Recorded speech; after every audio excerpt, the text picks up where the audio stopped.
Kalispera, c'est Oleskeolus. Bonsoir à toutes et à tous. Je suis Mathieu Graal, l'attaché sur l'aspect scientifique et collaboration universitaire et directeur adjoint de l'Institut français. Bienvenue à l'Institut français ce soir pour ce débat des sciences et les sciences quantiques au cœur de l'innovation du XXIe siècle, co-organisé avec la Fondation Eugénides. Avant de passer la parole à nos invités, je voudrais donner la parole à la nouvelle directrice de l'Institut français de Grèce, Mme Marie Roadzeni. Vous avez la parole.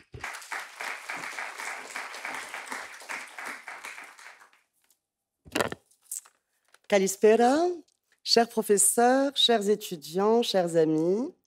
Alors, c'est avec un très grand plaisir que je vous accueille, que nous vous accueillons ce soir à l'Institut français de Grèce pour cette conférence sur les sciences quantiques au cœur de l'innovation du XXIe siècle, en partenariat avec la Fondation Evrenides et à l'occasion de la Journée internationale des sciences et technologies quantiques. Alors, la physique quantique, tout le monde en parle, elle est très populaire, mais elle est aussi très mystérieuse, peut-être moins pour vous que pour moi. Qu'est-ce que c'est ? Quelles applications a-t-elle pour le futur? Quelles possibilités ouvre-t-elle? Quelle est son histoire depuis les premiers pionniers comme Planck, Einstein, leurs immédiats successeurs, comme Bohr, Schrödinger ou Heisenberg, jusqu'à nos jours? Aujourd'hui, tout le monde parle de physique quantique, d'ordinateurs quantiques, avec beaucoup de promesses et de changements, de progrès. Mais qu'en est-il réellement? Pour répondre à ces questions, la conférence de ce soir nous permet d'entendre Elénie Diamandi, bienvenue, médaille d'or du Centre national de recherche scientifique, directrice de recherche au CNRS et à Sorbonne Université, lauréate d'une bourse de recherche ERC, chercheuse reconnue dans le monde des communications quantiques. Et nous recevons Charis Anastopoulos, professeur à l'université de Patras et spécialiste de la théorie quantique. Bienvenue à vous également. Et avec l'événement de ce soir, je vous promets, je vais être brève, mais avec l'événement de ce soir, l'Institut français de Grèce lance une série de conférences scientifiques et de débats qui visent à replacer la science au cœur de la culture contemporaine, avec évidemment une attention particulière à la coopération franco-grecque en la matière. Et donc, nous avons de nombreux événements qui vous attendront pour l'année 2026. Le choix d'Elénie Diamandi pour l'inauguration de ce cycle tient autant à son parcours internationalement reconnu qu'au lien entre ses recherches et l'innovation technologique, avec une véritable responsabilité sociétale. Et par votre parcours, nous espérons que vous inspirerez de nombreuses jeunes femmes et jeunes filles à s'engager dans la voie scientifique. Les échanges avec le professeur Charis Anastopoulos, puis avec la journaliste Cathy Merini, Iliana Magra, nous permettront d'approfondir les différents thèmes abordés par Elénie Diamandi dans son propos liminaire. Je vous souhaite à tous une très belle soirée et surtout un grand merci à nouveau à notre partenaire pour cet événement, la Fondation Evrenides. Merci beaucoup et très bonne soirée à vous. Bon courage.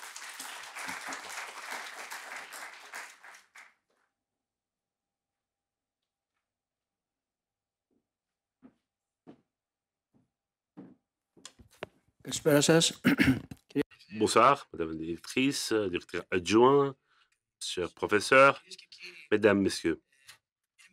C'est une grande joie de me trouver ici ce soir car nous avons une collaboration avec l'Institut français qui date depuis longtemps. Nous avons renouvelé notre mémorandum pour les 2 ans à venir. Plusieurs événements. Nous sommes très heureux d'avoir cette possibilité de se collaborer avec des personnes qui partagent nos inquiétudes, mais aussi nos objectifs.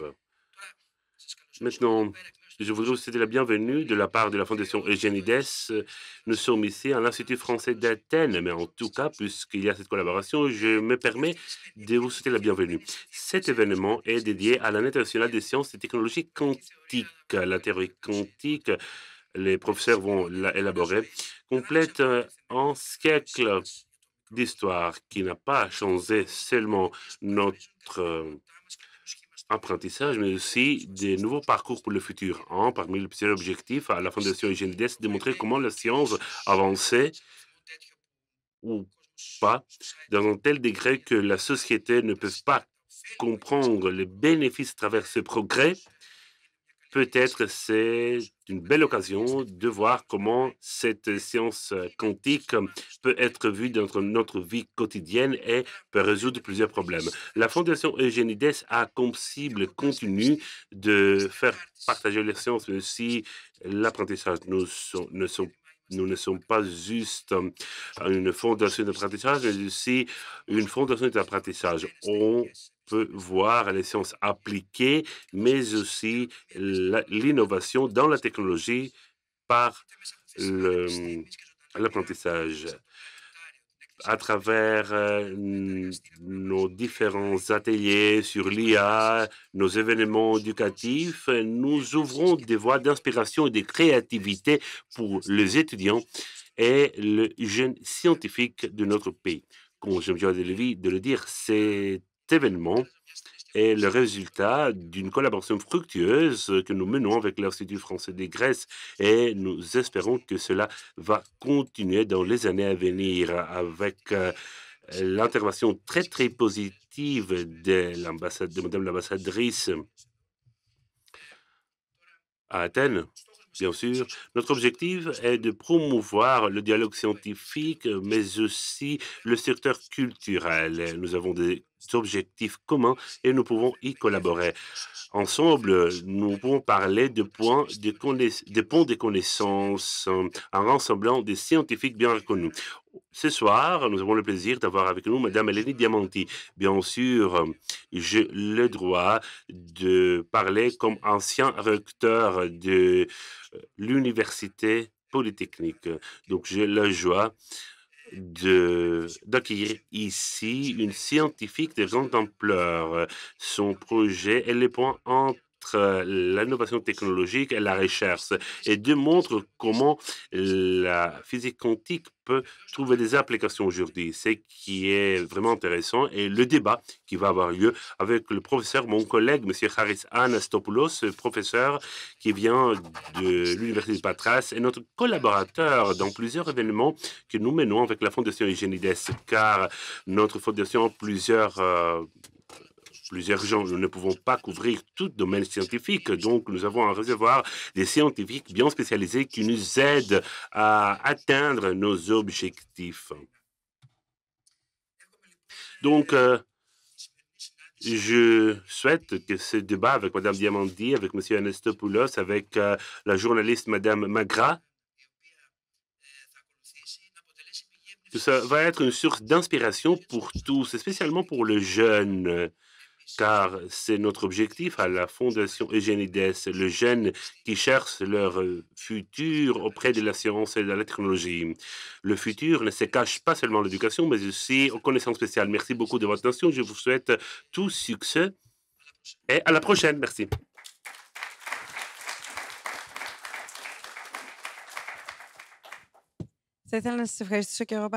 Je voudrais également vous remercier à mon tour d'être tous présents. Je m'appelle Ioana Madra, je suis journaliste au journal Kathimerini. Je suis très enthousiasmée de vous entendre de parler sur la science, la physique quantique, car c'est un domaine qui a de nombreuses applications, qui influe notre vie, notre quotidien, qui va le faire de plus en plus au cours de son évolution. Et je crois que ceux qui n'ont pas de connaissances en matière de physique ou de physique quantique savent très peu quel est votre objet et ce qui est le plus important dans cette science. Ce genre d'événements sont donc très importants et sans tarder, vous avez la parole, Madame Diamanti. Bonsoir. Je voudrais remercier l'Institut français de m'avoir invité à cet événement. Aujourd'hui, c'est un grand plaisir pour moi de pouvoir présenter un aperçu des technologies quantiques pour lesquelles je suis passionnée depuis plusieurs années. J'espère pouvoir partager avec vous cette passion. Je pense que nous pouvons commencer directement. Nous allons donc parler des sciences quantiques et commençons par un historique. Certains des scientifiques qui vont être mentionnés au cours de cette présentation ont déjà été cités par la directrice de l'Institut français, donc nous pouvons passer au slide suivant.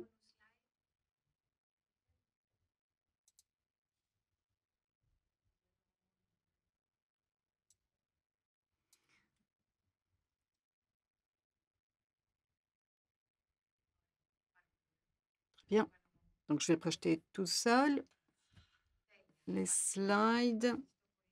Merci. Donc, nous allons parler des révolutions quantiques et elles sont plurielles pour une raison. Nous allons parler de la première et de la deuxième révolution et nous allons expliquer de quoi il s'agit. Mais avant cela, pour commencer, comme la directrice nous l'a bien dit, nous commençons par Planck et la théorie quantique qui avait ses origines au début du siècle dernier. C'est une théorie qui a été proposée comme réponse à diverses questions qui étaient posées par des scientifiques très réputés, Einstein, Heidegger, etc., qui voulaient savoir comment le monde fonctionne autour d'eux, comment les électrons se comportent comme ils le font autour des atomes. Donc, Planck a proposé cette théorie pour expliquer certains de ces phénomènes. Aujourd'hui, nous sommes en 2025 et comme il a très bien été dit, l'année 2025 a été proclamée l'année de la science quantique et des technologies quantiques. Et voyons qu'est-ce qui s'est passé depuis Planck. Pourquoi l'année 2025 a été choisie comme l'année de la science quantique? Parce que nous avons le centenaire de la théorie quantique moderne. Après Planck, qui a proposé certaines théories, nous considérons que le point de départ, le jalon de la théorie quantique moderne, c'est une lettre envoyée par Werner Heisenberg à Wolfgang Pauli qui a proposé un nouveau modèle de théorie quantique. C'est la raison pour laquelle nous célébrons le centenaire de la théorie quantique. Que s'est-il passé au cours de ce centenaire? Tout d'abord, nous avons eu la première révolution quantique. Cette première révolution nous a présenté certaines technologies que nous utilisons dans notre vie au quotidien, par exemple le transistor, le disque dur, le laser, le GPS, euh, les différentes tomographies, etc., qui ont évolué au cours du temps. Et très souvent, nous ne savons pas que tout cela est lié, que toutes ces technologies sont liées à la science quantique. Dans ce regroupement de la première révolution quantique, comme on l'appelle, les scientifiques qui ont réussi à créer ces technologies ont observé les différents phénomènes quantiques et ont réussi à les utiliser au niveau macroscopique. La grosse différence, c'est que nous ne sommes pas encore à la particule isolée de la science quantique. Que s'est-il passé au cours de la deuxième révolution après 50-60 ans? Nous avons réussi à maîtriser, à contrôler de manière très exacte des particules isolées. Ils peuvent interagir pour des applications spécifiques. Et donc, cette deuxième révolution quantique que nous sommes en train de vivre, et c'est cette révolution qui a fait que l'UNESCO a proclamé cette année année de la science quantique, car nous avons eu ces nouvelles applications grâce à l'évolution de cette science. Ici, vous pouvez voir les différents prix Nobel de la France, puisque nous sommes au siège de l'Institut français. Ce sont des Nobel qui ont été décernés à Alain Aspect, plus récemment Serge Haroche, qui ont réussi à maîtriser les différentes particules isolées. Nous avons les premiers algorithmes qui ont été proposés par Feynman aux alentours des années 80. Avant d'aller à ces applications spécifiques, nous allons faire un pas en arrière pour vous rappeler cette partie qui est peut-être la plus technique, pour vous rappeler les deux principes fondamentaux, je vais essayer de vous les expliquer, les deux principes fondamentaux sur lesquels se posent les technologies quantiques. C'est euh, euh, la superposition et l'intrication. Comme en 1991, Rob Flatow l'a dit, l'information, c'est de la physique, ce qui veut dire que l'information ne peut exister de manière indépendante de sa nature physique, c'est-à-dire que toutes les règles de la physique ou l'information doit se soumettre aux règles de la physique. En ayant cela en tête, nous allons voir comment nous pouvons utiliser les différentes propriétés quantiques pour codifier, pour chiffrer l'information. Que nous dit la superposition? C'est que nous pouvons codifier l'information en propriétés de particules quantiques isolées qui se trouvent dans des états de superposition. Nous utilisons des ordinateurs. Vous avez peut-être entendu dire que nous avons les bits, la codification de l'information. Ce sont les unités dans notre monde numérique qui codifient notre information entre 0 et 1. Dans le monde quantique, cette codification est beaucoup plus large. Si vous voulez une image, vous avez cette sphère avec la superposition. Nous avons des états qui peuvent exister de manière beaucoup plus présente. Et pour ceux qui aiment les mathématiques, j'ai ajouté ce modèle mathématique, c'est-à-dire nous pouvons avoir des états entre 0 et 1, et c'est ce qubit, c'est le vecteur de l'information quantique. C'est toute information fondamentale dans les technologies quantiques. De quoi s'agit-il quand nous parlons de qubits? Ça peut être les photons, donc la lumière, les unités de la lumière, des circuits superconducteurs, des ions piégés, ça peut être des semi-conducteurs, tout système physique qui peut exister dans un état que l'on peut contrôler. La raison pour laquelle j'ai mis les photos en bleu, c'est car ce sont mes qubits préférés. C'est ce que j'utilise dans ma recherche. Ils ne sont pas meilleurs que les autres, mais c'est ce que j'utilise dans mon laboratoire. C'est mon domaine de recherche. Ce sont ces photons. J'utilise la lumière. J'utilise cela comme vecteur de l'information quantique. Nous avons parlé de la superposition et voyons l'intrication. L'intrication, comme je l'ai dit, c'est une information peut être codifiée en état de photon ou de circuit qubit, mais cette information, ce sont des particules isolées. Ils peuvent être des propriétés qui présentent des relations non locales. Je suis sûre que vous ne me suivez plus. C'est quelque chose de difficile.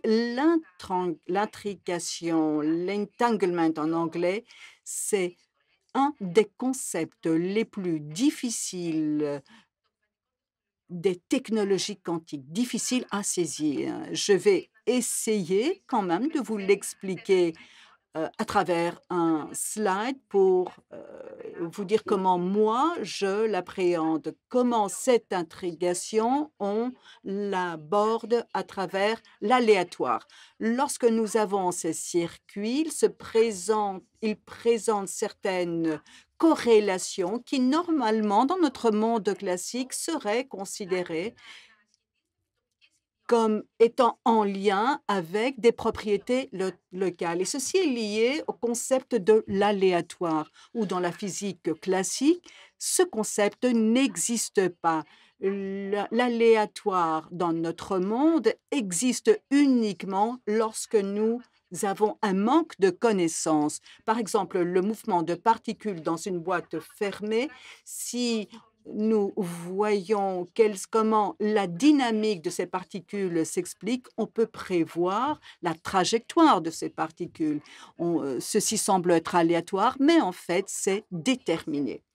Ceci donc a conduit des scientifiques comme Einstein, Podolsky, etc., à dire quelque chose de paradoxe et de se demander s'il en va de même dans la physique quantique. Si on envoie des particules intriquées loin et on voit ces corrélations non locales, on croit que les résultats sont aléatoires, mais en fait, ceci pourrait s'expliquer à partir d'une théorie classique. John Bell est venu plus tard, en 1934, en 64, proposer et dire qu'aucun modèle classique ne peut expliquer toutes ces corrélations.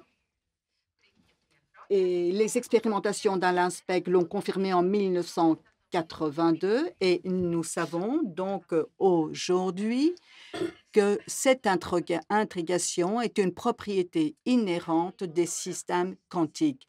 Nous avons parlé de superposition, nous avons parlé d'intrigation. Ceci est le fondement des technologies quantiques, comme nous l'avons dit. Voyons un peu les technologies, les applications quantiques. Au cours des dernières années, les technologies quantiques se sont organisées sont classées en 4 groupes qui sont liés à leurs applications. La première catégorie, ce sont les ordinateurs quantiques qui nous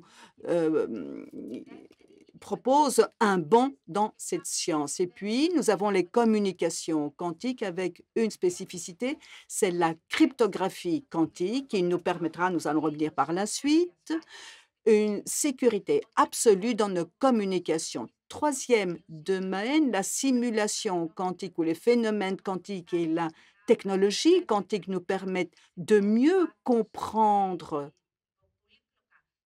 des systèmes physiques complexes qui ne peuvent être simulés avec des ordinateurs classiques. Et le quatrième domaine, ce sont les capteurs et la météorologie quantique qui nous permettent avec exactitude d'effectuer des mesures. Quelles sont les applications? Maintenant, vous avez eu peut-être l'occasion de l'entendre. Ce sont des applications qui sont très vastes, très larges, et les applications des ordinateurs et des capteurs quantiques passent de la chimie au développement des médicaments,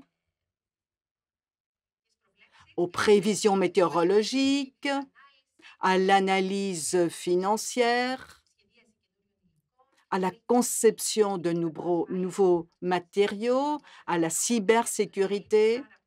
Donc, ceci couvre un grand éventail de domaines. Pour ce qui est des capteurs et de la météorologie, nous avons les horloges de grande exactitude, les communications quantiques qui nous aident à relier des centres de données et de transférer des données qui nécessitent une grande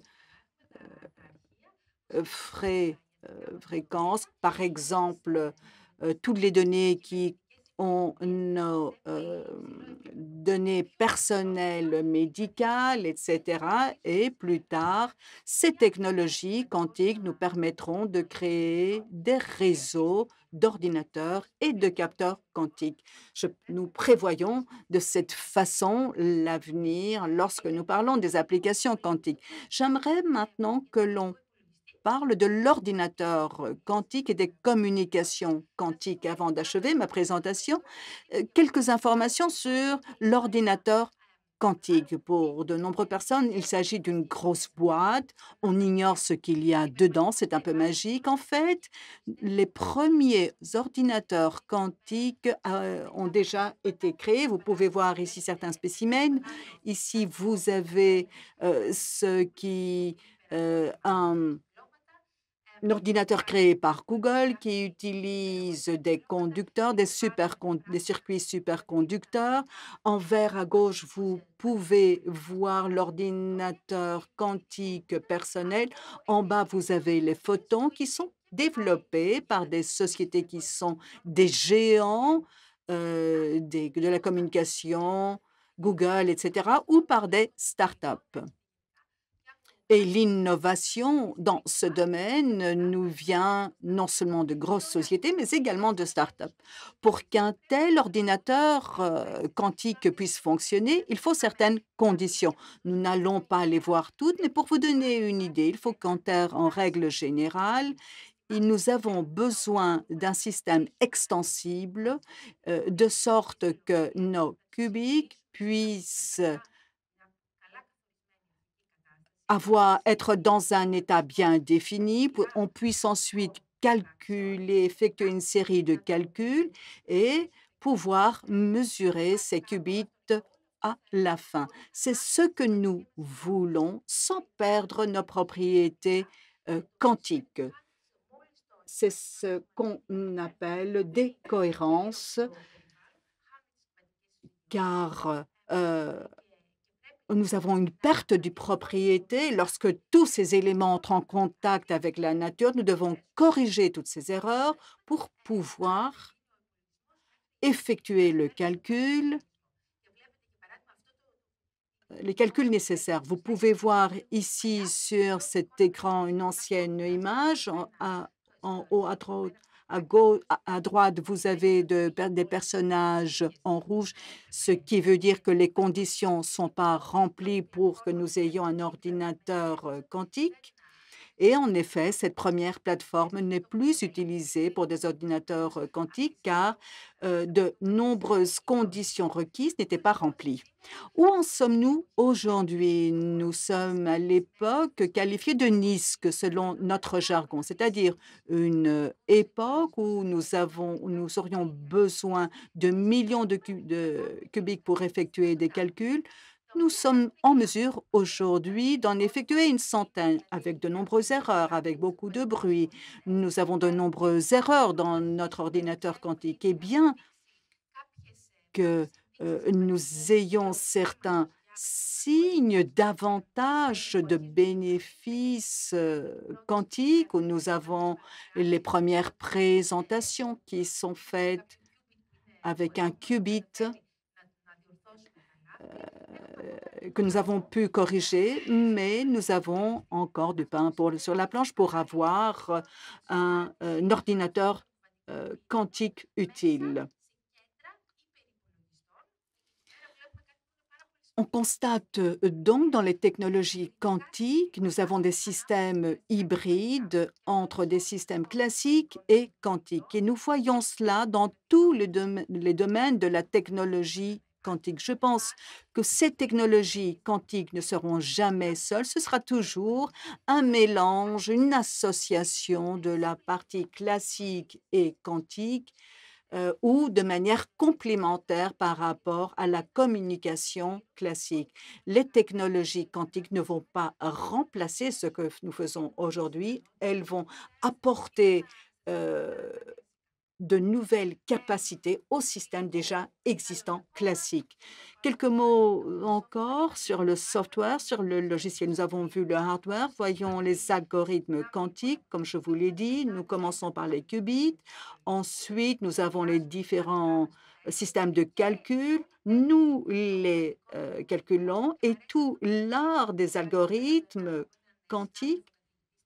Et là, je vous ai mis une citation d'un professeur américain, c'est que l'on peut concevoir cela comme une chorégraphie, qu'un algorithme quantique a pour objectif de réussir avec ces qubits qui traversent ce circuit, de trouver un moyen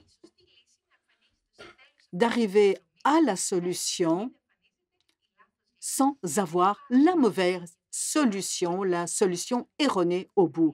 C'est quelque chose de difficile à faire. Il est difficile de créer des algorithmes corrects. Le plus connu aujourd'hui, c'est l'algorithme de Shor qui donne une accélération exponentielle à la factorisation, qui est un élément fondamental de la cryptographie, et l'algorithme de Grover qui nous donne une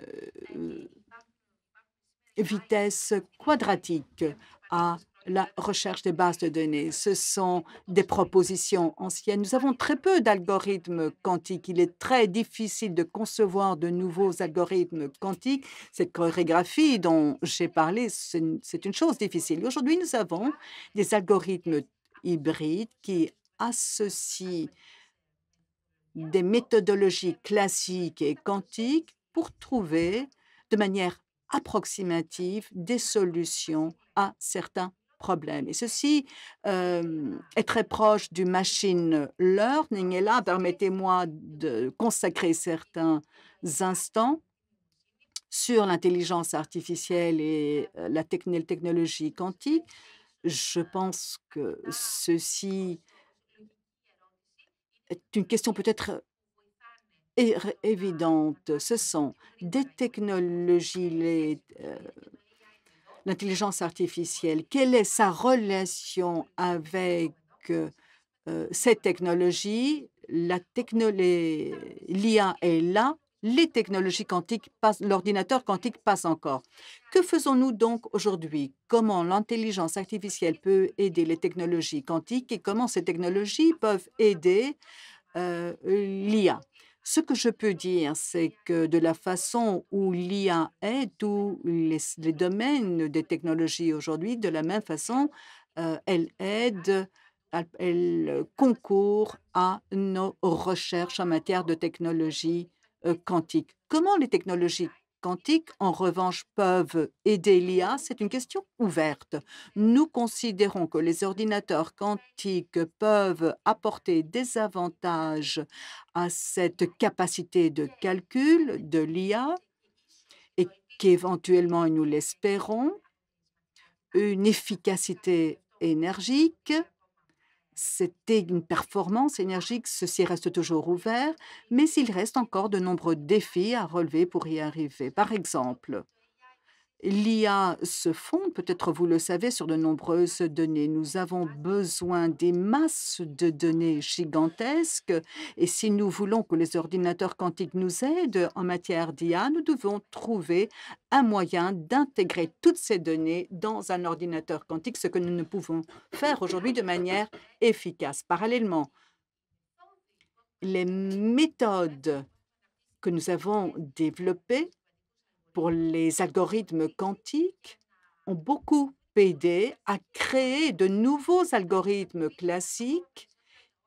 qui euh, agrandissent les limites de nos ordinateurs quantiques, c'est-à-dire que cet avantage quantique est renforcé, car nous aidons également les ordinateurs classiques à se développer. Après cette parenthèse sur l'IA et sur l'information sur l'ordinateur quantique, j'aimerais vous parler du dernier point, qui sont la cryptographie, les réseaux de communication, qui est mon domaine de recherche en matière quantique. En anglais, nous parlons de cryptographie quantique, ce qui veut dire que nous n'avons pas encore d'ordinateurs quantiques qui peuvent créer cet algorithme de Shor. Donc, en vérité, selon un argument, nous ne pouvons être rassurés. Nous pouvons voir sur l'écran que si l'X est le nombre, est le temps nécessaire pour que nos données soient secrètes, cachées, dissimulées, comme par exemple les données concernant notre état médical, et Y, le nombre d'années nécessaires pour que les industries et les gouvernements trouvent des solutions aux menaces à l'encontre de la cryptographie, et si Z, le nombre d'années nécessaires pour développer cet ordinateur quantique, il est plutôt facile de comprendre que si l'on prend trop de temps, la cybersécurité, tout simplement, sera en danger. Nous risquons de perdre des secrets très importants qui concernent notre vie personnelle ou des systèmes qui nécessitent de la confidentialité. Quelles sont les solutions aujourd'hui? Nous avons deux types de solutions cryptographiques. La première, métaquantique, comme on l'appelle. Cryptographie métaquantique, c'est la cryptographie classique. Bien qu'elle comprenne le terme quantique, c'est de la cryptographie quantique qui utilise de nouveaux algorithmes mathématiques que nous considérons qu'ils peuvent résister à des attaques aux ordinateurs. Le fait que ce soit des algorithmes qui nécessitent pas des changements considérables en matière d'ordinateur, mais nous devons être confiants et penser que ceci ne peut être attaqué par des ordinateurs, même les plus puissants. La deuxième cryptographie, c'est celle qui nous assure une plus grande sécurité, mais elle nécessite des technologies quantiques. Nous avons ici besoin de circuits photoniques et contrairement à l'ordinateur quantique qui n'existe pas encore, la cryptographie quantique existe, mais elle a besoin d'infrastructures spécifiques. Et pour pouvoir couvrir de longues distances, nous avons besoin des mémoires et des technologies plus développées. J'aimerais dire à ce point que tout ceci n'est pas l'objet de certains chercheurs qui aiment les calculs et les mathématiques. Non, c'est ce qui a été reconnu comme par les gouvernements, le transfert vers des systèmes qui peuvent protéger les communications contre toute attaque, contre toute cyberattaque est devenu indispensable. Et aux États-Unis, par exemple, et en Europe, et ce qui a changé, c'est l'horizon entre 2030 et 2035. C'est ce qui va se passer dans les années à venir. Et nous entamons donc une période de connectivité quantique.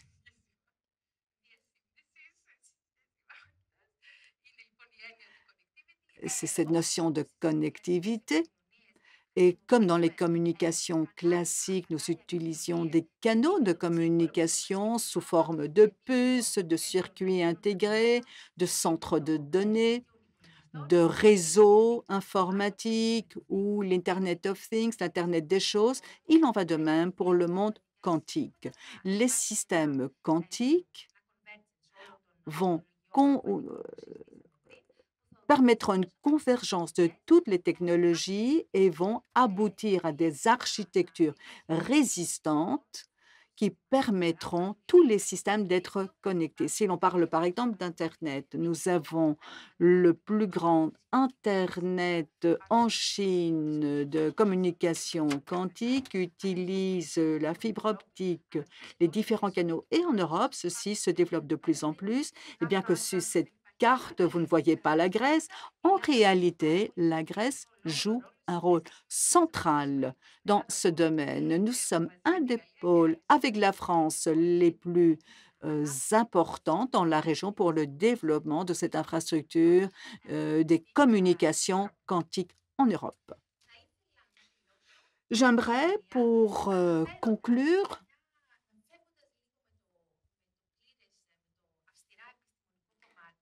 m'éloigner de cette partie purement scientifique et vous dire que la science n'est pas sans lien avec la société. Nous avons, dans le domaine de science, nous devons, en tant que scientifiques, d'adopter un développement responsable et déontologique. Pourquoi et comment peut-on le faire? La réglementation des technologies comme l'IA et la science quantique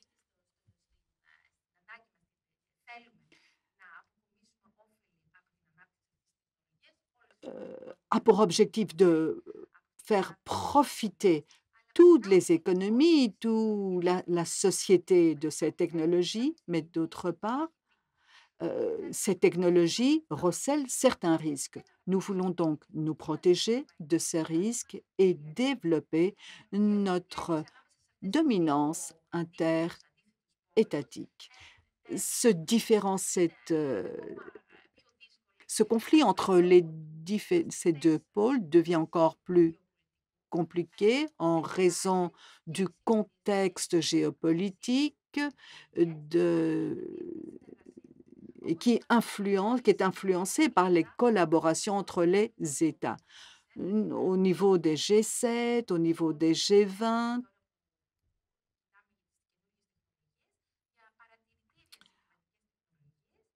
on entend parler d'observatoires des technologies quantiques qui vont réunir tous les scientifiques et les politiques dans ce domaine. Et de plus en plus, il y a plusieurs façons de contribuer à des scénarios des technologies quantiques de manière utile en satisfaisant les objectifs des Nations unies pour le développement. Merci de votre attention. C'est nous qui vous remercions. Je pense que c'est très clair comme présentation, même pour nous, car nous ne savons pas beaucoup de choses sur ce domaine. Nous avons plusieurs questions à poser, mais avant tout, donnons la parole à vous, Monsieur Anastopoulos, et après, nous aurons notre discussion. Est-ce que vous m'entendez bien? S'il vous plaît, le clicker, merci. J'aimerais parler plutôt sur la racine de la technologie quantique, c'est-à-dire que l'origine ont été des études ou des recherches qui étaient trop théoriques, même pour les théoriciens. Et j'aimerais vous démontrer combien caractéristique cela est que nous avons oublié pendant la deuxième moitié du XXe siècle, c'est-à-dire que la recherche à des choses abstraites peut emmener à de nouvelles technologies. Le débat, c'est-à-dire l'origine des idées principales, a été le débat sur la réalité au monde microscopique. Donc, nous avons dit que nous célébrons les centenaires en 2025. Nous parlons de cette recherche de Heisenberg qui s'est apparue en 1925. Il s'agit d'un article bien fondé de la théorie quantique. Durant ces 100 ans, la théorie quantique a été la plus réussie de tout le temps, car c'est la base de la physique en réalité. La physique d'une très petite échelle jusqu'au monde macroscopique est basée sur ça. C'est très exact. Elle a une précision remarquable. À ce jour, aucune expérience n'a mis en défaut cette théorie. La précision est remarquable et bien sûr, cela a emmené à des technologies, à la naissance de nouvelles technologies. Des technologies comme les lasers, les micropuces et l'énergie nucléaire. Et aussi, nous avons maintenant la génération de nouvelles technologies quantiques. Qu'est-ce que ces caractéristiques révolutionnelles de cette théorie quantique? Nous avons une image sur le monde classique. En réalité, il s'agit de ce que nous apprenons à l'école. La matière se compose de microparticules possédant des propriétés bien définies. Nous pouvons faire des dessins, etc. Des propriétés bien définies. La propriété est une notion que nous pouvons la comprendre d'une façon journalière. Mais au monde quantique, il y a deux hypothèses fondamentales que nous faisons. Que les objets microscopiques sont comme les macroscopiques. l'atome est comme notre système planétaire en miniature et aussi la mesure est une découverte. Lorsqu'on mesure, on nous permet simplement de connaître la réalité qui existait déjà, c'est-à-dire nous pouvons redécouvrir notre mesure. Aujourd'hui, nous savons que ces deux hypothèses ne sont pas valides. C'est la base ou la nouvelle image de notre réalité qui est donnée par la théorie quantique. La mesure n'est pas une découverte. C'est pas une découverte, c'est quelque chose qui préexiste. Είναι αυτό που μας επιτρέπει τις κβαντικές τεχνολογίες να κάνουν πράγματα που δεν μπορούν οι κλασικές. Γιατί δεν κουβαλάνε ουσιαστικά. Donc, elles n'ont pas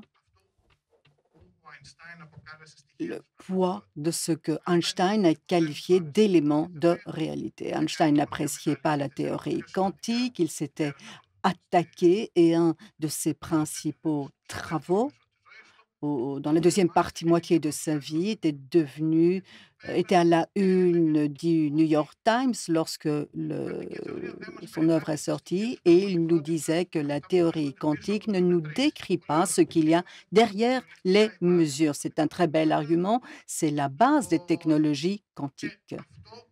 Et la théorie quantique ne parle pas de la position des particules,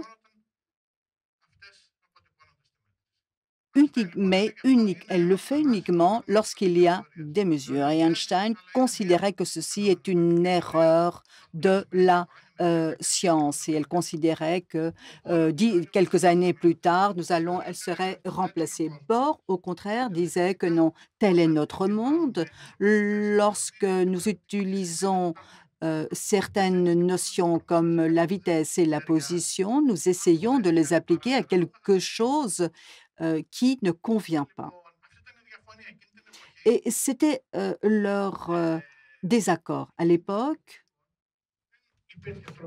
il n'y avait pas moyen de distinguer qui avait raison. Il a fallu attendre certaines décennies pour le comprendre et nous avons su par la suite que Bohr avait raison. Et nous sommes le terme d'intrication. En grec, il y a ceci est traduit de plusieurs façons, enagalismos, etc., ebloki, mais nous n'avons pas un terme unique.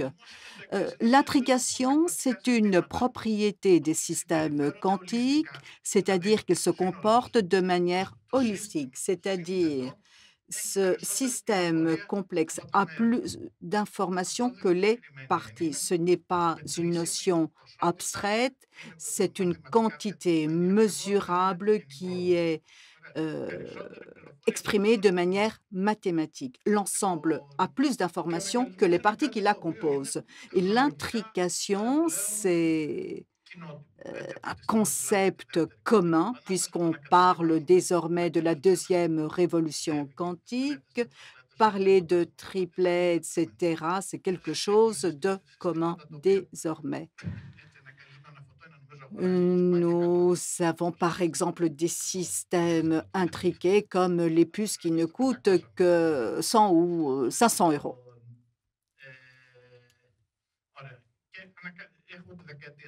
Et nous sommes aux années 90. Le secteur de l'information quantique est une association, plusieurs scientifiques se sont réunis pour créer la principale base de la technologie quantique.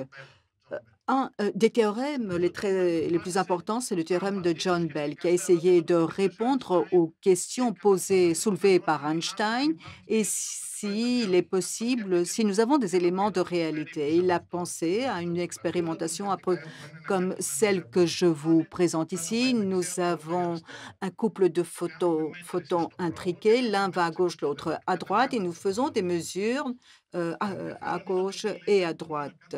Et nous les répertorions. Bell dit que nous pouvons faire des mesures différentes de photons à chaque fois. Et si nous faisons un nombre très important de couples de photons intriqués, nous pouvons créer des quantités statistiques. Bell nous dit qu'il a construit une telle quantité qui concerne plusieurs mesures, appelons-la psi. Le théorème de Bell consiste à dire que s'il y a des éléments de réalité, psi doit être moins que 1/2, non pas entre 0 et 1, moins que 0,5. Ça, c'est le théorème de Bell. Donc, en 1965, nous avons déjà 60 ans se sont écoulés. Cette chose semblait, ceci maintenant, désormais, se semble simple. Donc, cette quantité psi peut avoir des mesures jusqu'à 0,71. Si on fait cette mesure, on peut confirmer l'hypothèse de Bell, c'est-à-dire qu'il y a des éléments de réalité, qu'il y a des unités de ces quantités avant la mesure. C'est un peu plus compliqué que cela. Les scientifiques parlent de réalisme local et de localité, c'est-à-dire que les différents appareils ne peuvent mesurer la lumière de manière plus rapide. On appelle cela de réalisme local.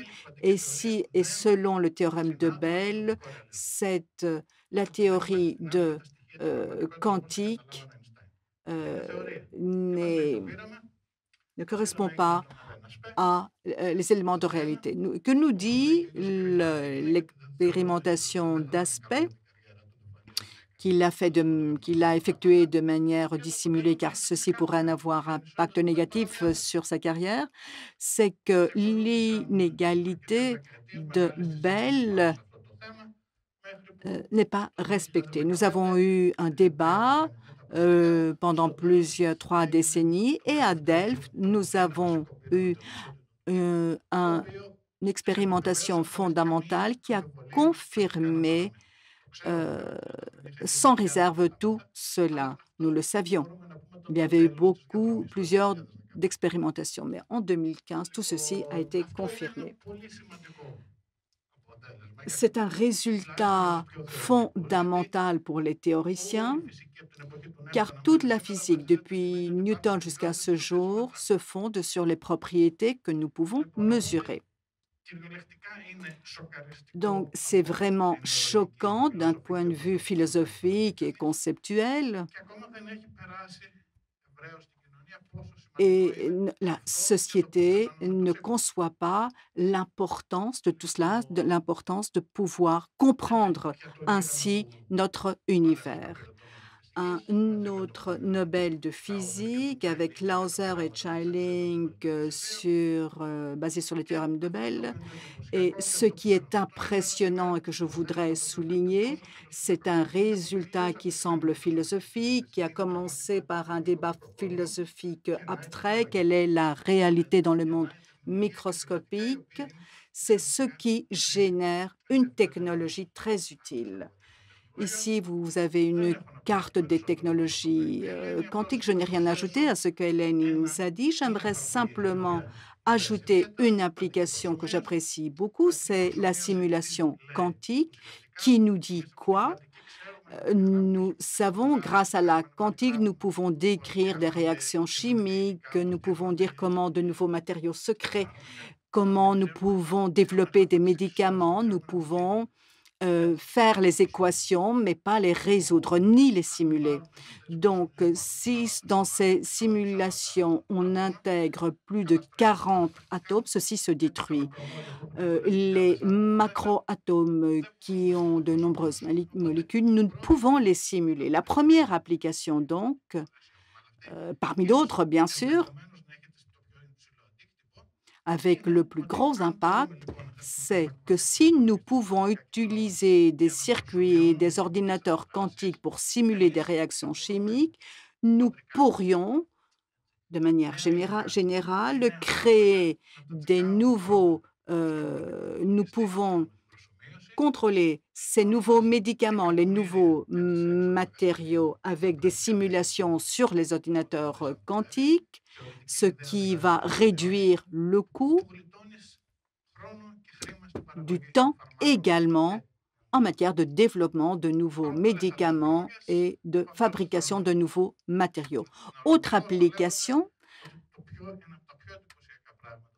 une des choses les plus impressionnantes des technologies quantiques, c'est que traditionnellement, entre physique fondamentale, la physique fondamentale classique allait de pair. Nous avions l'électricité, la quantique a eu un impact sur l'énergie nucléaire. La technologie et la science quantique, 50 années plus tard, évolue et tient compte de la physique fondamentale et classique. Nous sommes très intéressés pour voir comment tout cela va évoluer. Merci. Nous vous remercions, Monsieur Anastopoulos. J'aimerais commencer par revenir sur ce que vous avez dit, Madame Diamadi. La Grèce est un des pôles les plus importants pour le développement des communications quantiques en Europe. Et je m'adresse à tous les deux. J'ignorais ce que vous avez dit. J'aimerais vous demander quelle est la situation en Grèce, notamment par rapport à la France que vous connaissez très bien. Je crois qu'au cours des dernières années, en Grèce, le gouvernement et les collègues chercheurs dans les universités ont conscience de l'importance du rôle des technologies quantiques pour l'avenir du pays. Et personnellement, moi qui vis en France, mais qui suis de très près ce qui se passe en Grèce, j'ai vu que des avancées très importantes sont réalisées. Nous avons de nombreux collègues scientifiques qui font des recherches dans ce domaine. Nous avons également un nouveau département au centre de recherche Démocritos qui traite de ces questions et d'autres institutions dans d'autres villes, Thessalonique, Patras, etc. Étant donné que je fais mes recherches notamment dans les communications et télécommunications quantiques, je vois que de nombreux efforts ont été déployés, qu'il y a un réseau en Grèce de communication et également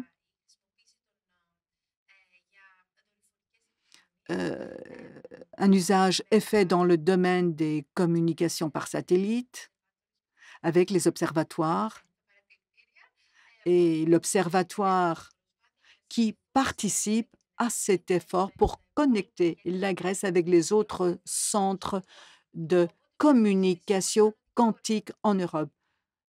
Donc, je peux dire que le pays est vraiment en développement dans ce domaine. C'est une bonne chose. Vous avez parlé de l'intrication, entanglement tout à l'heure. Vous avez dit qu'en grec, le terme définitif officiel n'est pas encore tranché. Effectivement, nous avons au cours des dernières années des évolutions très importantes, mais le point de départ est très bas et nous avons un retard. Nous avons également traversé une période de crise. Malheureusement,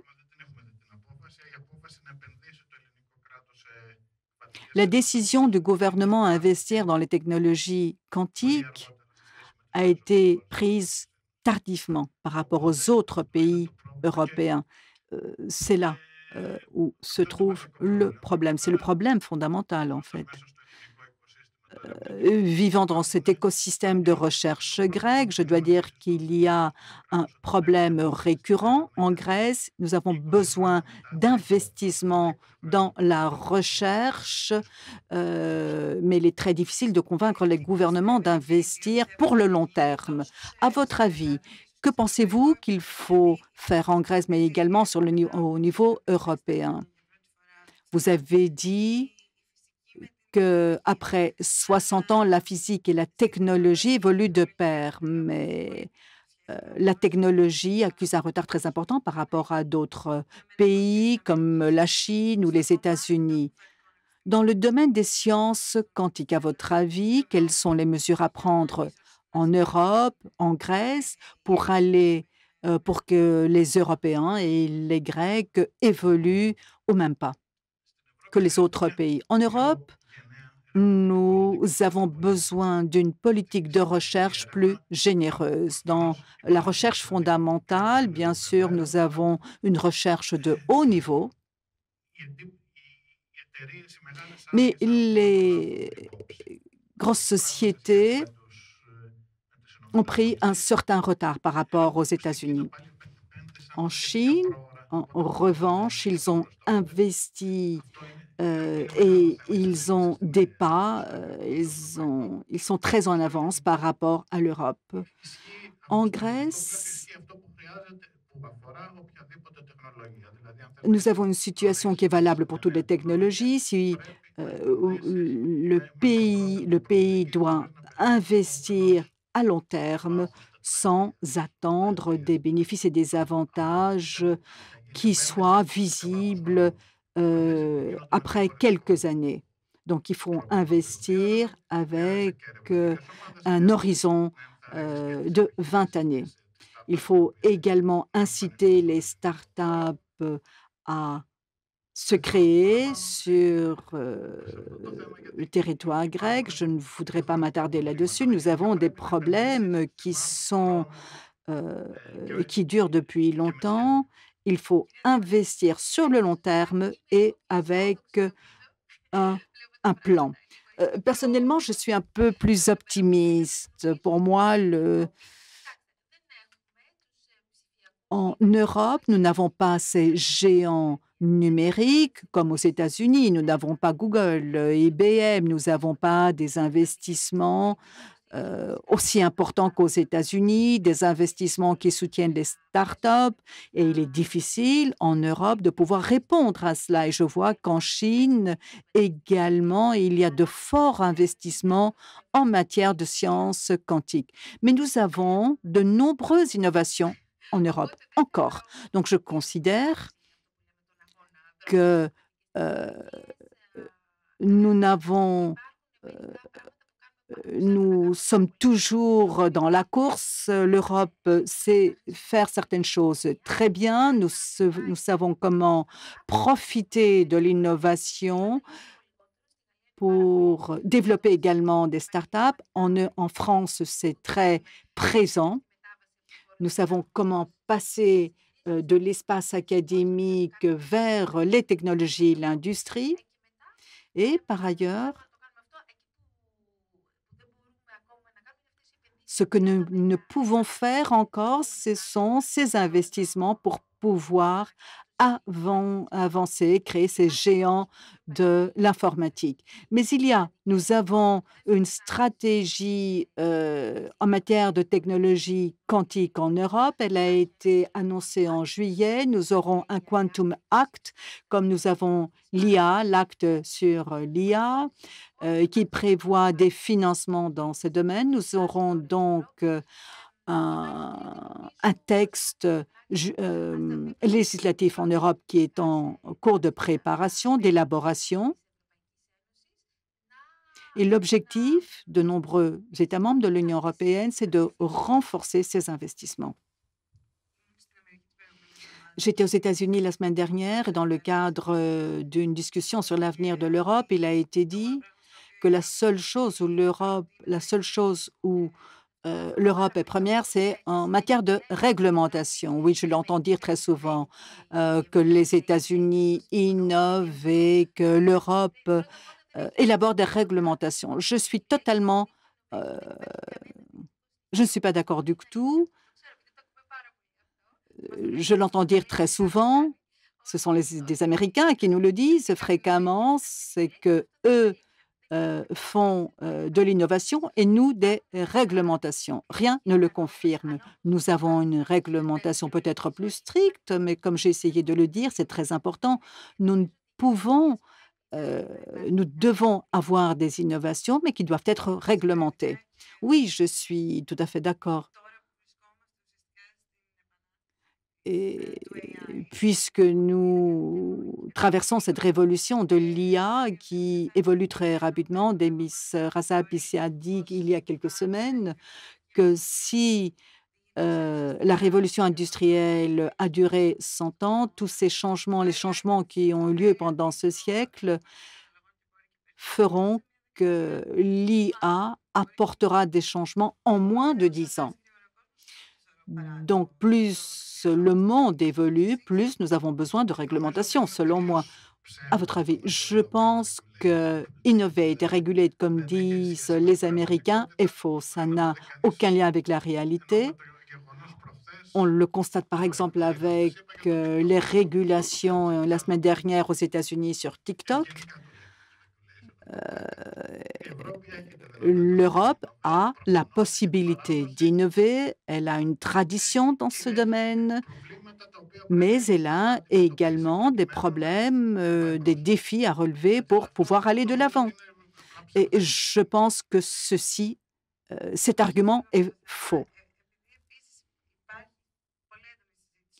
Étant donné qu'il y a un débat en Grèce qui consiste à dire qu'il est difficile de parler du monde académique au monde industriel, à votre avis, pourquoi est-ce qu'il y a cette difficulté en Grèce pour l'innovation, sortir du laboratoire pour aller dans les industries? Je pense qu'en Grèce, nous avons de nombreux problèmes pratiques. Il n'y a pas de financement spécifique de l'innovation. Je pense que c'est le plus gros problème si l'on compare aux États-Unis. Les banques finançaient fortement dans les années 90.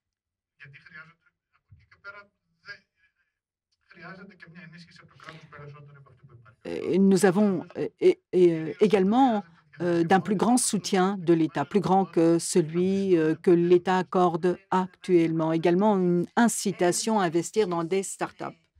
À votre avis, quelles sont les opportunités que créent les sciences quantiques pour les citoyens, pour tout un chacun? À votre avis, quelles sont les principales applications pour tout un chacun? Comme nous avons pu le voir, les applications des technologies quantiques se limitent à certains domaines spécifiques où là, il faut une puissance scientifique des technologies. Nous avons besoin de gérer et de maîtriser des données très confidentielles. Je pense donc actuellement que nous ne pouvons pas utiliser les technologies quantiques et les applications quantiques au quotidien.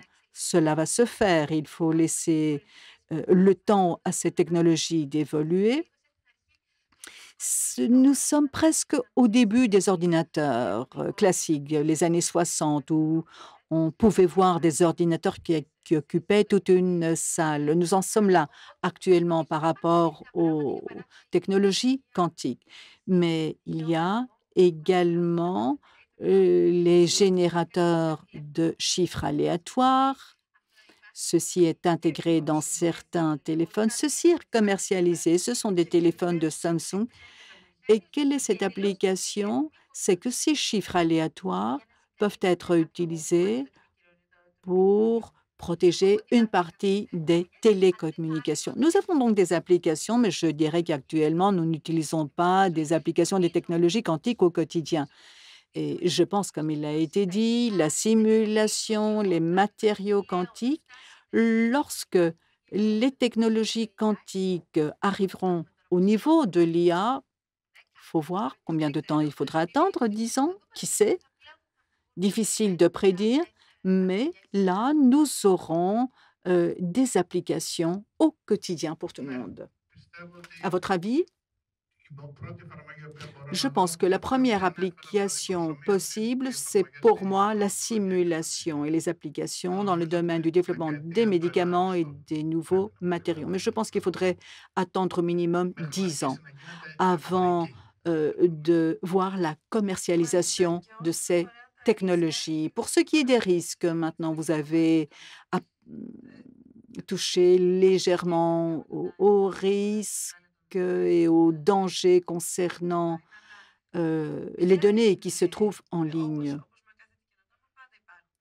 Et comme avec toute innovation, il y a toujours des risques. À votre avis, quels sont les risques dans ce domaine? Je pense que l'exemple caractéristique, c'est l'ordinateur quantique. D'une part, nous savons que c'est une opportunité,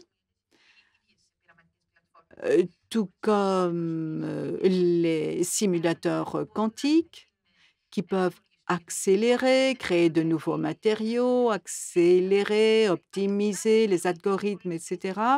Mais ce même ordinateur peut mettre en péril, peut mettre en danger la sécurité.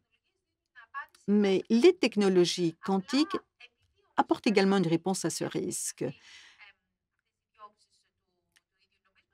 Étant donné que nous avons ces deux faces, il faut pouvoir anticiper, étant donné que nous sommes conscients du risque.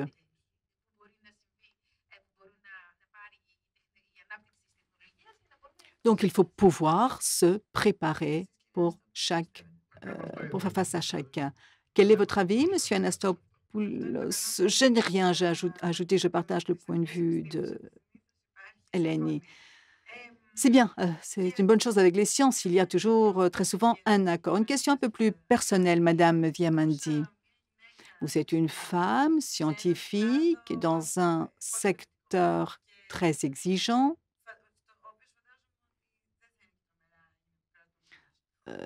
Où les femmes ne sont pas dominantes. Avez-vous été confrontée à des formes de discrimination? Non, je pense que j'ai eu beaucoup de chance. J'ai jamais été victime de discrimination. J'ai vécu en Grèce, aux États-Unis et en France, et je pense que ces 3 pays aident et et posent, tous ces fondements, les bases, et n'empêchent pas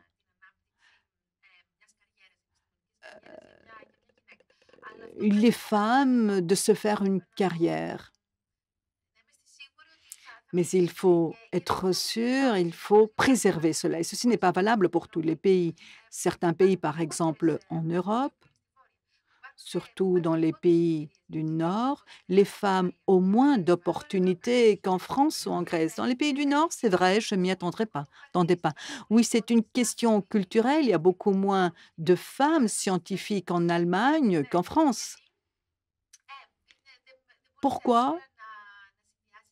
Car il est très difficile de concilier vie familiale et vie professionnelle. Et je pense que dans des pays comme la France ou la Grèce, il est plus facile de concilier vie professionnelle et vie familiale.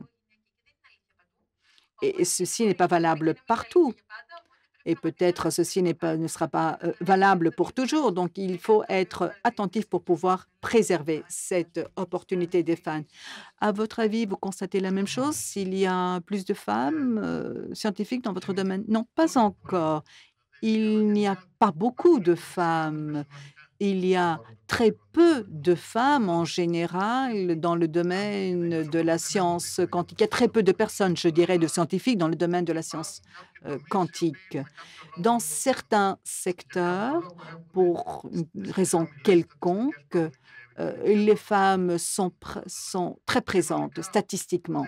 Mais de manière générale, en tenant compte de ce qui se passe dans d'autres pays, je pense que le nombre que nous avons assez de femmes. Je pense que de tels exemples et de tels événements comme la soirée d'aujourd'hui permettent de mettre en avant le rôle d'une femme, car ceci peut inciter d'autres femmes, d'autres jeunes femmes. J'aimerais m'adresser au public si vous avez des questions.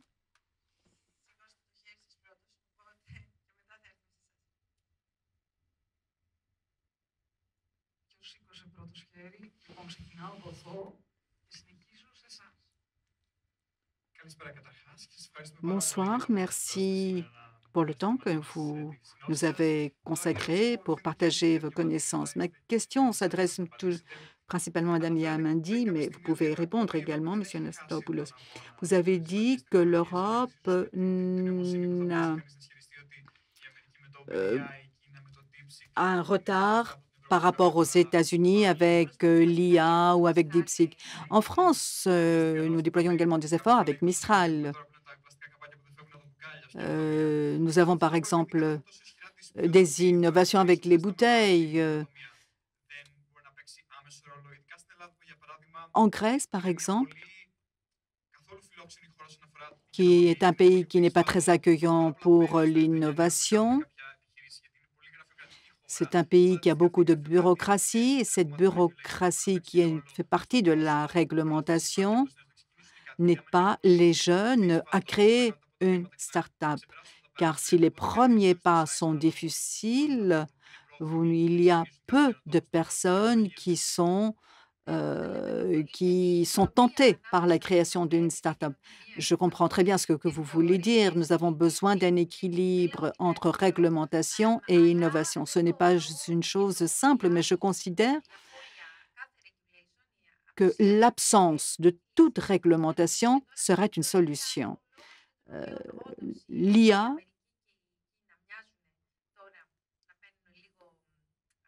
dans le domaine de l'IA, il est vrai que les États-Unis et la Chine sont beaucoup plus avancés, mais je pense que nous avons perdu, il y a un écart entre les startups et les grosses sociétés, la création de grandes sociétés capables de pouvoir s'imposer sur le plan international. L'Europe déploie des efforts très importants. Le European Innovation Bank, où ils essayent exactement d'aider l'Europe à surmonter ce cap, car j'insiste que nous avons besoin de réglementation, une réglementation actuellement très fragmentée au niveau de l'IA.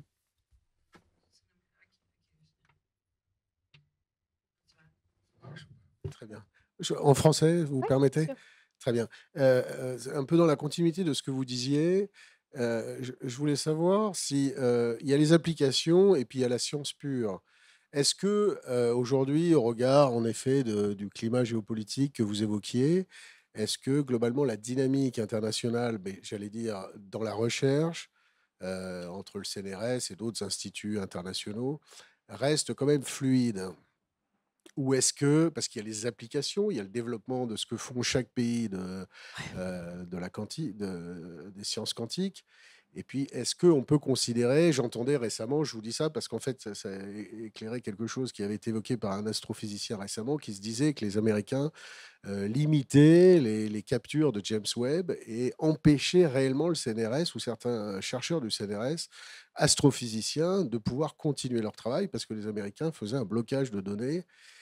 Est-ce que dans les sciences quantiques, on est dans un climat, je dirais, entre chercheurs fondamentaux, etc., qui reste assez fluide, dynamique, etc., ou qu'il est déjà un petit peu empêché par les applications? Oui, c'est une très bonne question. Donc, en fait, je réponds à Padao Saralkati. Ça dépend à quel niveau de développement est la technologie. Donc, en fait, la recherche entre chercheurs se passe très bien tant que les applications, et c'est qu'on dit des systèmes bas TRL. TRL, c'est Technology Readiness Level. Donc, c'est-à-dire, quand tu es en bas TRL, c'est-à-dire quand tu testes un concept ou tout juste tu essayes de tester une technologie dans ton laboratoire de recherche, personne ne nous empêche de collaborer. Donc, du coup, dans ces cas-là, on peut avoir des projets de collaboration avec des chercheurs un peu partout dans le monde. Dès que ça devient un petit peu plus proche des applications commerciales où il y a des enjeux industriels, des applications dans le domaine de la défense ou ce genre d'applications, ça devient beaucoup plus compliqué. Et donc, il y a maintenant des contrôles d'exportation aussi pour les technologies quantiques, font partie aussi. Donc, ça empêche les startups européennes, par exemple, de vendre de certains produits dans les quantiques à l'étranger. Et donc, il y a des contrôles d'exportation comme ça. Il y a beaucoup un discours autour des like-minded countries, des pays donc, où on est proche. Donc, l'Europe, par exemple, développe des programmes de collaboration avec le Canada, avec le Japon, avec la Corée du Sud, parce qu'ils sont considérés comme des pays amis où on partage les mêmes idées. Donc, il y a quand même une collaboration internationale un peu timide. Voilà. Άλλη Μάλιστα, ερώτηση. ευχαριστούμε. Συγγνώμη, ένα λεπτό. Ου, Επειδή ήταν πολλές και μία. ερωτήσεις. Ναι, στην κοπέλα. Ευχαριστούμε.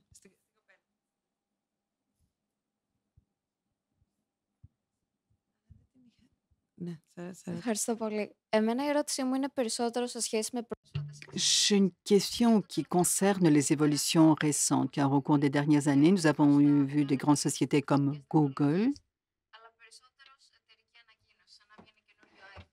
qui parlent des sciences quantiques comme quelque chose de nouveau. À votre avis, comment le facteur économique va influencer l'évolution des technologies quantiques, car la transparence de la science s'oppose à certains intérêts économiques. Actuellement, étant donné que les avantages sont tels où nous n'avons pas un grand marché de services et d'ordinateurs quantiques, actuellement, toutes ces sociétés n'ont qu'un avantage, n'ont pas l'avantage à se refermer. Si une société ne dit pas comment elle évolue dans ce domaine, c'est considéré comme une mauvaise chose. Nous avions une société, PsyQuantum, qui ne disait pas ce qu'il faisait dans ce domaine des technologies quantiques. C'était considéré comme une mauvaise chose. Donc, il y a des publications des grandes sociétés. Ce secteur n'est pas refermé, car il n'y a pas un intérêt économique considérable actuellement pour Google. Ces intérêts sont minimes actuellement. Nous avons encore le temps d'écouter 2 questions, 3. Le jeune homme ici.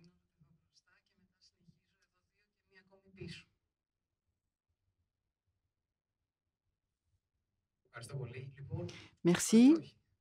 Je me lève. Oui, ma question, vous avez parlé de la relation entre l'Europe et les États-Unis sur le développement des ordinateurs quantiques. Je n'ai pas beaucoup apprécié le fait que l'Europe ou les États-Unis ont de l'avance. Nous ne vivons pas dans un monde idéal. Ce n'est que dans un monde idéal où on pourrait collaborer. Mais ce n'est pas le cas. C'est comme nous étions en guerre à l'époque de la guerre froide. Non, ce n'est pas... il n'y a pas une question de guerre, mais il y a des frontières. Ce n'est pas une question de conflit. Écoutez, personne n'est opposé aux États-Unis. Moi, j'ai fait mes études, mais nous comparons par rapport aux États-Unis, par exemple, pour voir où se trouve l'Europe ou par rapport à la Chine, parce que ce sont les pôles les plus développés en termes technologiques. On compare notre évolution pour pouvoir renforcer notre technologie européenne.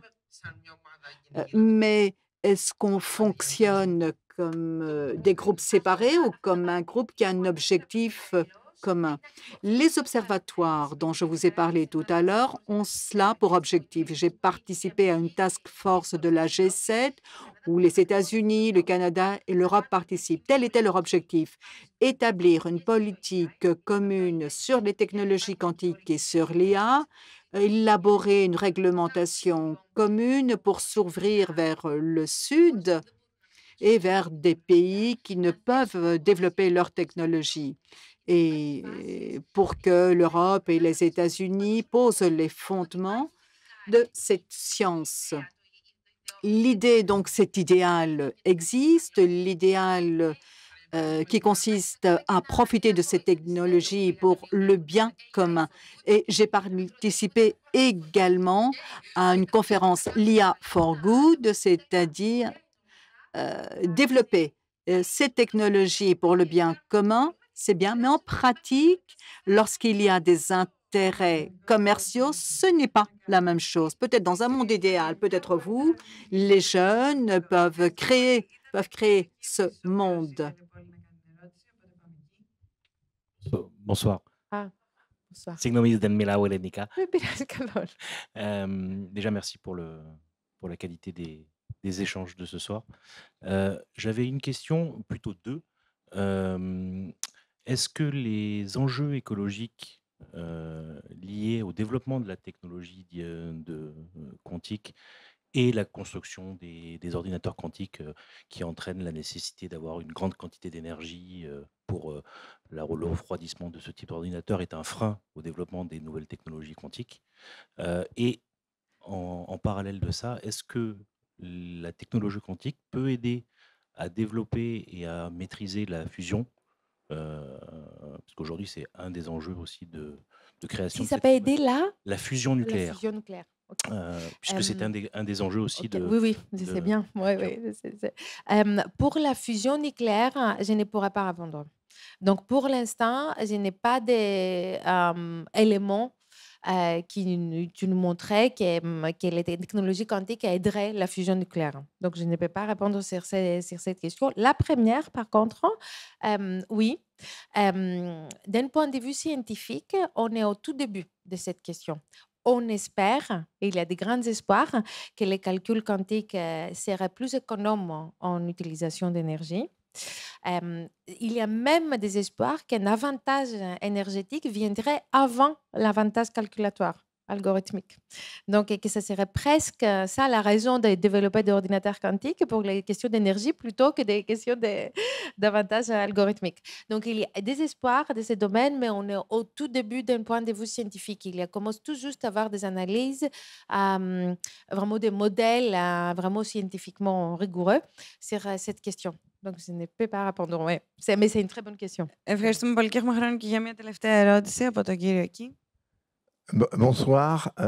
Donc, j'ai cru comprendre les applications, calcul, crypto, communication de la technologie quantique, mais est-ce que la technologie quantique est de nature à repousser les limites de la science? Par exemple, vous citiez tout à l'heure Einstein, qui a fixé des limites, notamment la vitesse de la lumière, mais est-ce que la technologie quantique permettrait de casser ce type de barrière et de permettre, par exemple, à un objet de voyager plus vite que la lumière? Oui. Donc, je dirais que les technologies quantiques, oui, on espère qu'il y aura des retombées, comme on a dit, économiques, technologiques dans tous ces domaines. Mais avant toute autre chose, c'est à peu près sûr que ce qu'on apprend en étudiant les systèmes quantiques sera aussi utile pour apprendre des choses sur la physique fondamentale. Je ne sais pas si ça répond à votre question, mais je dirais que tout à fait. Si même, je dirais même en tant que chercheuse académique, que s'il n'y a rien d'autre qui marche, au moins on aura appris plus de choses sur la physique. Donc, du coup, ça vaut le coup. Μάλιστα, σας ευχαριστούμε πάρα πολύ όλους που ήσασταν εδώ απόψε. Nous vous remercions tous et toutes de votre présence. Nous vous remercions tous les deux pour toutes ces choses très intéressantes que vous nous avez partagées avec nous. Et nous espérons que nous aurons l'occasion de vous inviter à d'autres événements de ce genre au fur et à mesure de l'évolution des technologies. Merci.